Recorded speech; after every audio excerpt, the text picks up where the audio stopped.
Making the Invisible Visible, Black Women 365 Days of the Year. Each day will spotlight a remarkable woman whose story has shaped Black, British or global diasporic history. Women whose achievements are too often overlooked. Through these daily short films, we create a living, breathing archive of leadership, creativity, resistance and legacy. Let's begin. My name is Maxine Montilus. I'm from Brooklyn, New York, born and raised, and still live here. I am a dance artist.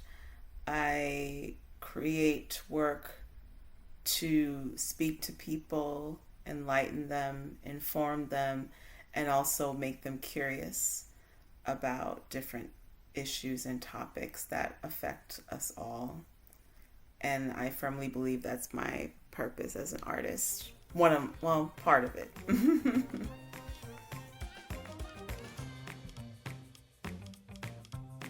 I have a project-based dance company called MV Dance Project, and the goal is to be of service to communities through dance.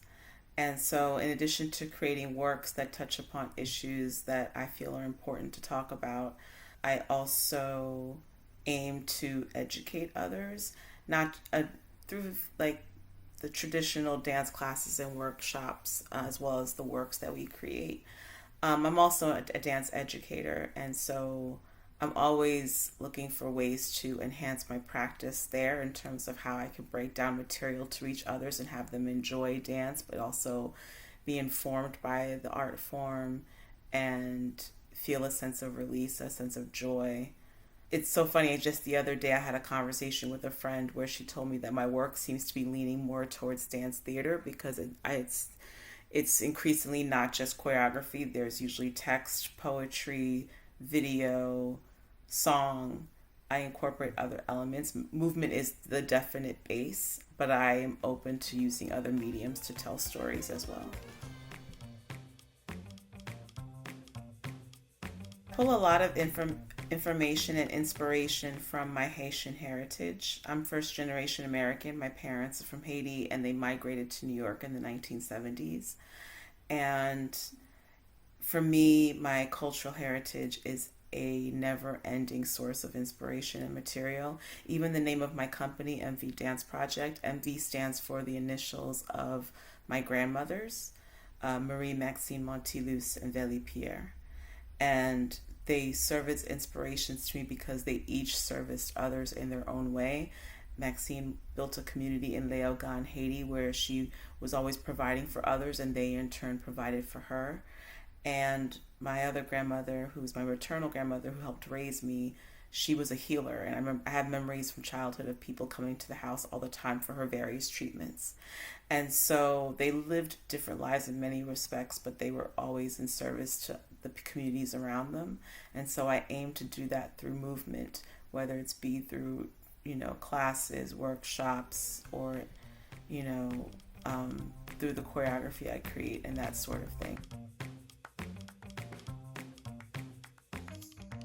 I can be very unserious, and I only say that because, yes, I'm very passionate about social justice through the arts and education and all of those things.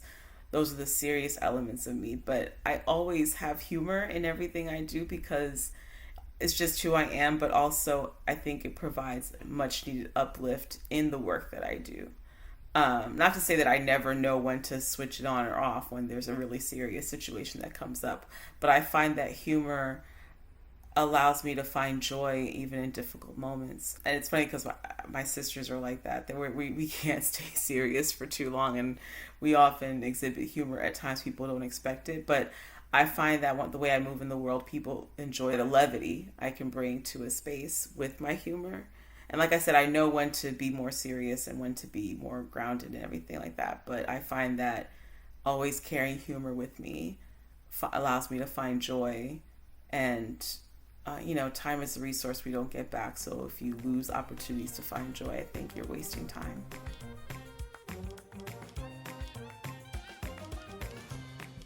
I'm very good about relying on my community in terms of knowing when to reach out to friends to talk things through. I'm very transparent with any dancers or collaborators I work with, and that allows for an openness in sharing each other's feelings throughout an artistic process, which I think helps support the creation of work, but also just really helps us enjoy each other's company as people, not just collaborators. Yeah, I think as long as I do the larger work of prayer and meditation and finding moments of silence and moments of pause, it allows me to stay connected to why I do what I do. But I also definitely am good about reaching out to people when I need to bounce things off of and take myself down from a ledge. Thank you for joining us for today's story. Making the Invisible Visible is our commitment to ensuring that Black women's histories and contributions are recognised, valued and kept in daily circulation. Across 2026, we will continue to share these powerful narratives, 365 days of impact, brilliance and inspiration. Stay connected, join the conversation and help us champion the women whose journeys continue to shape our world. I'm Paulette Brooks, and I'm looking forward to seeing you tomorrow for the next story.